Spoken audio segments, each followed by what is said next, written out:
our meeting to order by reminding this esteemed body that our mission remains focused on educating our community about local politics and ensuring active participation in civic engagement.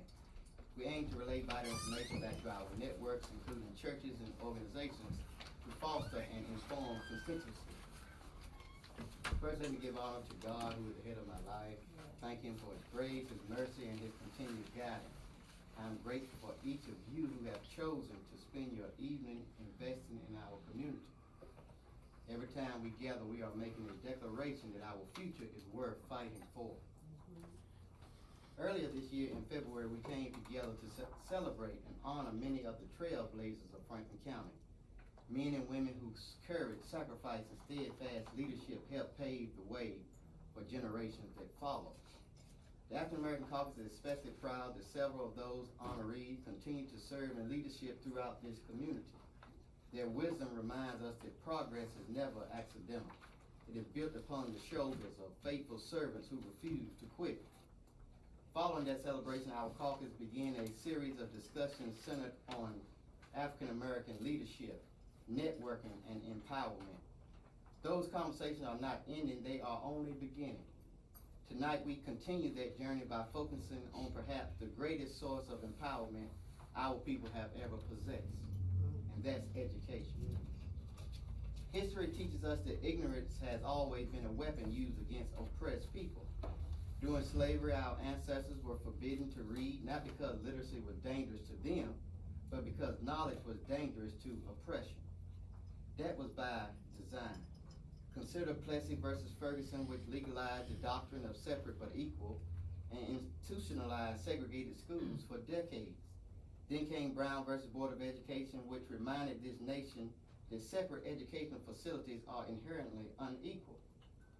Think about young Ruby Bridges walking courageously into an all-white school. Think about the Little Rock Nine escorted by federal troops simply because they wanted the same education afforded to everyone else.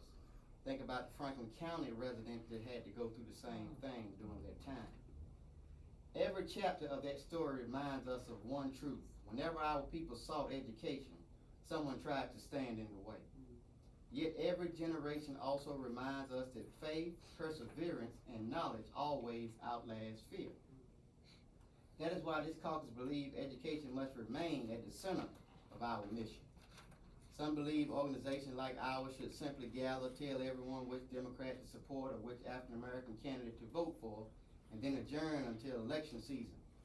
But I have come to believe that our responsibility is much greater than endorsements.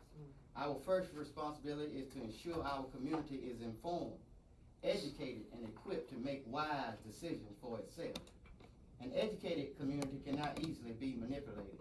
An educated community asks questions. An educated community demands accountability.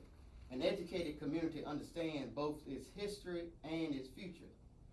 Caucus, if we're honest, there are moments when it feels as though we are witnessing attempts to revisit old strategies in new clothing. Some have called it Jim Crow 2.0. Whether you choose that phrase or another, we all recognize that every generation must remain vigilant in protecting the right previous generations sacrificed to secure. That means we must return to some of the proven foundations that strengthened our community during the Civil Rights Movement. Where did our people organize? The Black church. Where did leaders meet, strategize, and encourage one another and comfort grieving families while building movements? The Black church and the Black funeral home. Those places became centers of hope because they belonged to the people. If you remember our last meeting, I spoke about the significance of the Black church. Then Mayor Neal reminded us of the first colored volunteer fire department here in Lewisburg. He spoke about entrepreneurs and business leaders like funeral director Mr. Robert Lee Harris and others who invested in this community. Brothers and sisters, none of that was accidental. Every meeting we hold builds upon the last. Every speaker has been selected with purpose. Every conversation is part of a larger vision. As we continue moving forward, there may indeed be additional endorsement presented before this body in the near future. But before we ever ask this caucus to support anyone, we have an obligation to determine whether that individual is prepared to stand with this community. Not merely when it's politically convenient, but when it costs something. because representation without courage accomplishes very little. Now, I would be less than transparent if I pretended everything within our local political party is perfect. Like many organizations, we have disagreements, we have challenges. Sometimes we even encounter individuals who seek to intimidate rather than collaborate. But hear me carefully. We are not going to respond with hatred.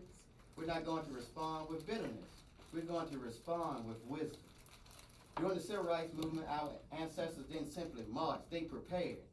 They attended workshops. They practiced nonviolence. They learned how to respond to hostility with discipline, dignity, and purpose. That is education. And that same spirit should guide us today. We will learn how to identify unhealthy leadership. We will learn how to recognize performative allyship. I want y'all to remember that word, performative allyship. I'll say it one more time. Performative allyship. We will learn the difference between someone who merely visits our churches during campaign season and someone who walks beside our community all year long. We will revisit the old phrases like birds of a feather flock together. Another saying reminds us that action speaks louder than words. Our responsibility is not to judge hearts that belong to God. Our responsibility is to evaluate character, consistency, and courage. If someone cannot stand for justice among friends, it becomes difficult to believe they will stand for justice under pressure. That is why education matters. Many have asked me about my recent resignation from the State Executive Committee. Let me simply say this. I resigned in good faith because I believe someone else should have an opportunity to serve. After submitting my resignation, I was informed that I had previously been removed, although I had never received correspondence or notice informing me of that decision.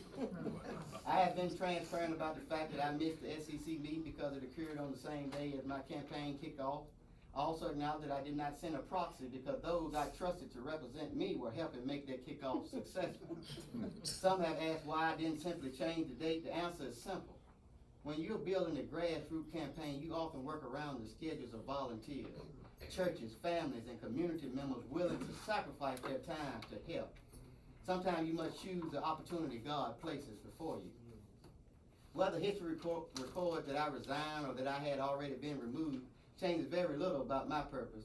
Titles come and go, but assignments remain. All right. My commitment to serving this community has not changed.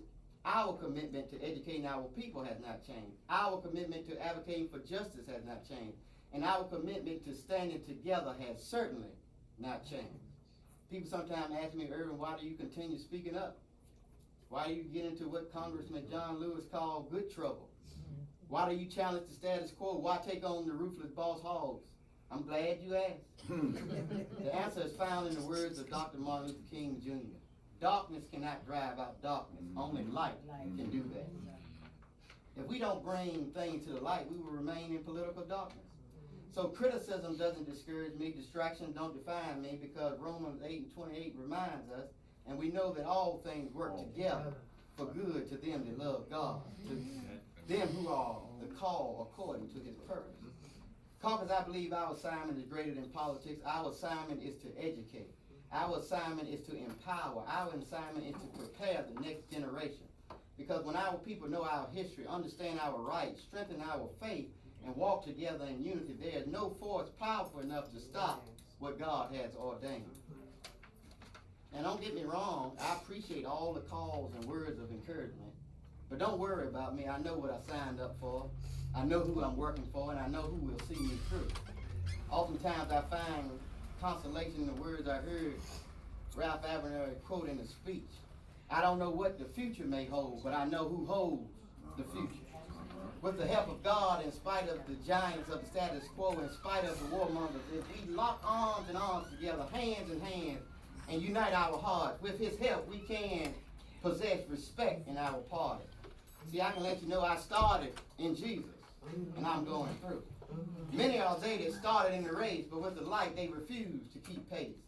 Others accepted because it was new, but not many Caucus expect to go through. Caucus, I'm going through. Yes, I'm going through. I'll pay the price, whatever others do. I'll take the way with the Lord's despised few, because I have started. I have started. I have started. I have started, Reverend Hall and Brother Cutchins, and I'm going through.